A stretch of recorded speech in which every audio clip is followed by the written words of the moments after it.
In the snowbound winter of 1817, England seemed to hold its breath beneath a pale and merciless sky, as though the land itself understood how little mercy it intended to grant those who strayed from custom. Estates slept under white shrouds, roads hardened into silence, and within candlelit drawing rooms the ancient laws of inheritance were spoken of with the same reverence as Scripture. It was an age in which blood mattered more than affection, and legacy outweighed love. In such a season, the Duke of Ravenshollow returned to his ancestral seat, a man admired for his beauty and envied for his rank, yet followed by a rumor colder than the snow that rimmed his coat. At 26, the Duke carried the burdens of generations in his measured stride. His features were finely cut, his bearing faultless, but his eyes held a reserve that discouraged familiarity. Physicians had spoken in hushed tones, trustees in urgent ones, and society in whispers sharp enough to draw blood. Ravenshollow required an heir, and the Duke, so the rumor claimed, could not provide one. Thus the solution was found not in hope but in haste. A marriage arranged with efficiency, not tenderness, to silence questions and appease those who feared the extinction of a venerable name. Lady Valentina arrived in London under no illusion of romance. At 23, she was already well acquainted with the measured cruelty of polite society. Her beauty was undeniable, spoken of with a frankness usually reserved for art, yet it was her composure that drew longer looks. She possessed a stillness that unsettled idle gossip, and an intelligence she wore lightly, as though to protect it from those who might resent it. She had a modest dowry, an impeccable lineage, and no powerful champions. That she should be chosen by a duke inspired more curiosity than celebration. Whispers pursued her through ballrooms heavy with chandeliers and expectation. Some said she was fortunate beyond reason. Others murmured she was convenient, selected precisely because her protest would be soft.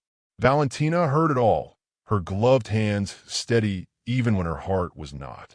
She understood the bargain offered to her, and she accepted it with eyes open, though few believed such courage possible in a woman so admired for her face.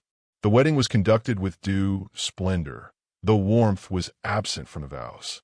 Snow fell thick upon the church steps, muffling the applause of onlookers who speculated freely once the couple turned away. The Duke offered his arm with practiced courtesy, his expression composed, inscrutable. To the world, they appeared a triumph of propriety. Only the winter wind knew how hollow the celebration truly was. That night, Ravenshollow stood silent beneath the stars, its corridors echoing with history and restraint. A fire burned low in the bedchamber, casting light that failed to soften the Duke's posture. Valentina removed her gloves slowly, aware of every unspoken distance between them. She waited, not in hope, but in readiness, for she had learned long ago that dignity was best preserved by meeting truth head-on. "You cannot give me an heir," the Duke said at last, his voice scarcely above a whisper, yet heavy with finality. He did not look at her as he spoke, as though even his restraint required discipline. The words were not an accusation, but a verdict, delivered with the bleak mercy of a man determined to spare her false expectation. For a moment, the world seemed to pause, the fire's crackle the only sound allowed. Valentina felt the weight of the sentence settle, cold and unmistakable, yet she did not flinch. Instead, she lifted her gaze to him, calm as the frozen fields beyond the windows, and in that quiet defiance there stirred the first hint that this marriage, born of necessity, would not unfold as either of them expected. She inclined her head in acknowledgment, not submission, and answered with a composure that unsettled him more than tears ever could. She spoke of duty, of endurance, of the strange freedom found in honesty, and though her voice remained soft, its steadiness filled the chamber. The Duke listened despite himself, struck by the absence of reproach. In her presence, the shame he had armored himself against seemed less certain, less fixed. Outside, snow gathered against the glass, sealing the night from intrusion, while inside an unanticipated tension took root. When at last she withdrew to the far side of the room, Leaving him alone with the fire in his thoughts, he realized that silence had shifted its meaning. This was no longer the quiet of resignation, but of something poised, waiting. As dawn threatened the horizon, the Duke understood that he had misjudged the woman fate had placed beside him, and that the coldest winter concealed the thaw. London received the Duke and Duchess of Ravenshollow with the reserved curiosity it extended to all unions formed more from necessity than affection. Their carriage rolled through streets edged with dirty snow, past shop windows glowing with restrained opulence, and every passerby seemed to weigh them against rumor. The Duke sat rigid, gloved hand resting near Valentina's without touching, while she observed the city with composed interest, already aware that each appearance would be judged as testimony. In drawing rooms warmed by coal fires and conversation, eyes lingered too long, measuring the space between husband and wife. Society tested them through invitations and omissions alike. At dinners, the Duke spoke when required, his tone courteous yet distant, while Valentina answered with graceful precision, never allowing pity to find purchase. Whispers traveled faster than footmen, speculating upon cold beds and colder futures. Yet she met every gaze with a serenity that defied expectation. It unsettled those who had anticipated fragility. More than once, a careless remark fell silent beneath her calm reply, and the Duke, observing from across the table, felt an unfamiliar stirring of respect. He expressed himself not in confessions, but in gestures. One morning, after a night of relentless snowfall, Valentina found a fur-lined cloak laid across her chair, its warmth unmistakable. No note accompanied it, only the Duke's quiet presence later that day, ensuring she wore it before stepping into the cold. She thanked him without flourish, understanding the restraint it required. Such moments accumulated, small but deliberate, and the distance between them shifted, though neither named it. Its scrutiny sharpened rather than softened.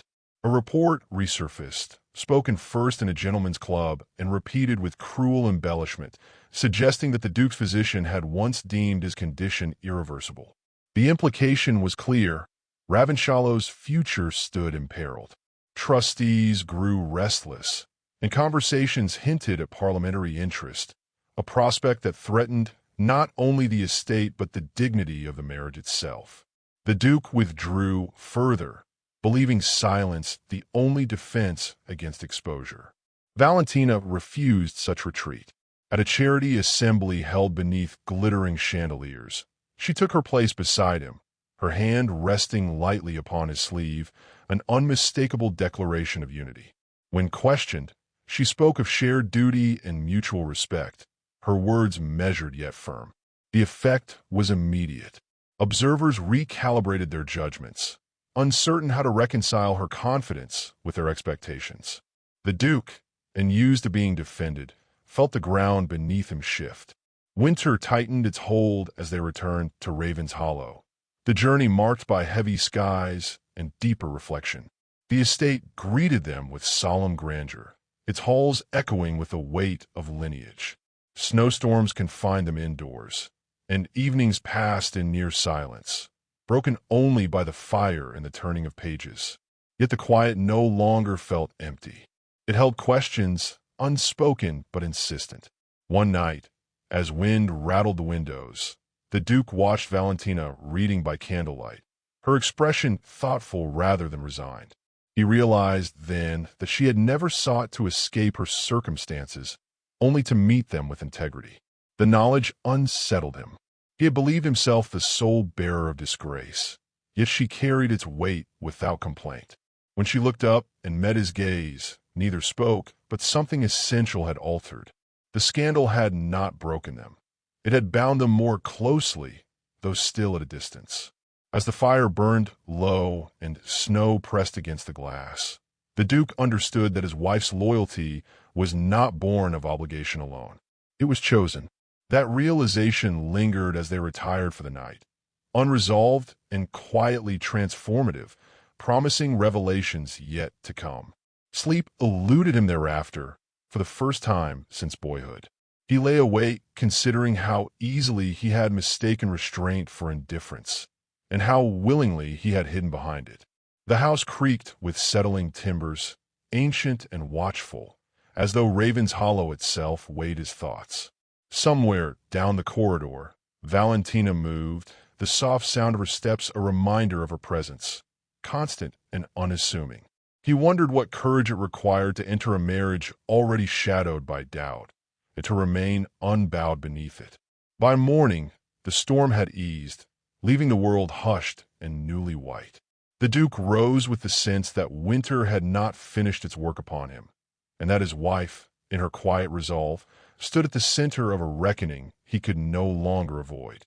That certainty followed him as the bells rang for breakfast, measured and solemn, announcing a day that would test not rumor, but truth itself. He did not yet know how deeply it would cost him, only that retreat was no longer possible. The path ahead had begun to narrow, and he would have to walk it. Snow sealed Raven's Hollow from the world, pressing silence into every corridor until even the servants moved as though sound itself were forbidden. The storm that had threatened for days finally claimed the estate, draping windows in white and erasing the horizon beyond. It was in this enforced stillness that the Duke and Valentina found themselves alone not by choice, but by circumstance, and the distance they had so carefully preserved grew suddenly intimate. The Duke stood by the fire, staring into embers that mirrored his unrest. He had spent years mastering composure, yet confinement stripped him of easy retreat. Valentina entered quietly, carrying a tray she did not need assistance to bear, and set it aside without ceremony. The gesture was simple, deliberate, and it unsettled him more than grand declarations ever could. "You need not trouble yourself," he said, formality clinging to his words. "I choose to," she replied, meeting his gaze with calm resolve. There was no challenge in her tone, only truth. They sat opposite one another, the firelight tracing lines of thought across their faces. Outside, the wind pressed insistently, as though urging confessions from within. The Duke spoke first, admitting the physician's verdict had been delivered years before, its certainty eroding every hope before it could take form. He confessed he had married not to deceive her, but to spare her the humiliation of discovery. His voice faltered only once when he spoke of legacy, of being the final custodian of a name that would end with him. Valentina listened without interruption. When he finished, she folded her hands and spoke softly, not with comfort but clarity. She told him of her father's interest in emerging medical thought, of conversations overheard and books quietly studied. She spoke of uncertainty, of how often men were burdened with conclusions drawn too swiftly, too conveniently. She did not promise miracles, only possibility, and the courage to endure scrutiny together rather than apart. Her words struck deeper than reassurance. The Duke felt something within him loosen, a restraint he had mistaken for strength. He admitted his greatest fear was not the absence of an heir, but the presence of affection he believed himself unworthy to claim. To love her, he said, would be cruelty if it ended in failure. Valentina rose then, crossing the space between them with measured steps, stopping short of touch, honoring the boundary he still needed. "Affection withheld is its own failure," she answered quietly. Silence followed, dense yet altered. The storm eased beyond the windows, snow falling now in gentle persistence. For the first time, the Duke saw not pity in her expression, but resolve matched to his own. He realized she had entered this marriage not blind to risk, but determined to meet it unbowed. A knock broke the moment. A letter had arrived, delayed by weather yet urgent in tone. The Duke read it alone, his expression shifting as he absorbed its contents. It spoke of renewed scrutiny, of inquiries that would soon demand answers he could no longer evade. When he looked up, Valentina waited without fear. Whatever awaited them, retreat was no longer possible. The confession they had shared had bound them in something more fragile and more formidable than obligation. As night settled once more over Raven's Hollow, the Duke understood that truth had altered the course of his life, and that the next dawn would demand courage of a kind he had never practiced before. He offered her the letter at last, not as command but invitation, and she read with composed attention, absorbing each implication without flinching. When she returned it, her fingers brushed the edge of his hand, accidental yet undeniable, and neither withdrew. The contact lingered in thought long after it passed. Valentina spoke of endurance again, but this time of partnership, of weathering judgment with patience rather than defiance. She reminded him that history often softened toward those who stood still long enough to be understood. The Duke listened, aware that something irrevocable had shifted. The shame he had carried alone now felt shared, and therefore lighter, though no less real. He asked her, at last, whether she regretted her choice. Valentina answered without hesitation that regret belonged to lives half-lived, and she intended no such surrender. Her certainty steadied him more than hope ever could.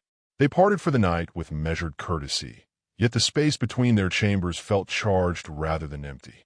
Sleep came fitfully, filled with thoughts of words spoken and withheld. By morning, the storm had cleared, leaving the world stark and exposed beneath pale light.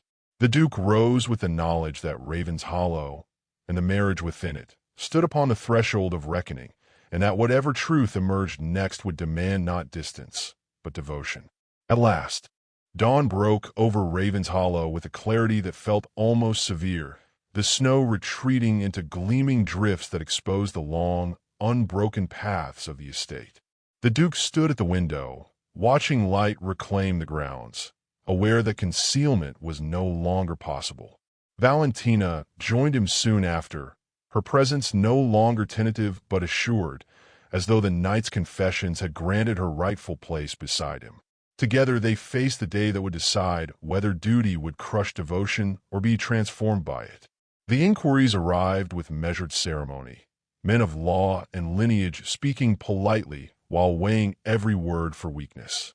The Duke answered with composure, yet it was Valentina's calm attentiveness that altered the room. When uncertainty pressed upon the discussion, she spoke with respectful precision, acknowledging the estate's obligations while asserting the dignity of their union. Her voice did not tremble, and in that steadiness the Duke found courage equal to his own. Later, alone in the great hall, he confessed what he had resolved during the long night, that Raven's Hollow would not be governed by fear. He would not discard affection to preserve appearances, nor sacrifice truth for inheritance. Valentina listened, her expression unreadable until he finished, and then she offered him something rarer than reassurance. She offered trust, unqualified and freely given. That evening, before witnesses both loyal and skeptical, the Duke spoke again, this time not in defense but declaration. He affirmed Valentina as his wife by choice, not convenience, and pledged himself to her with a sincerity that silenced dissent.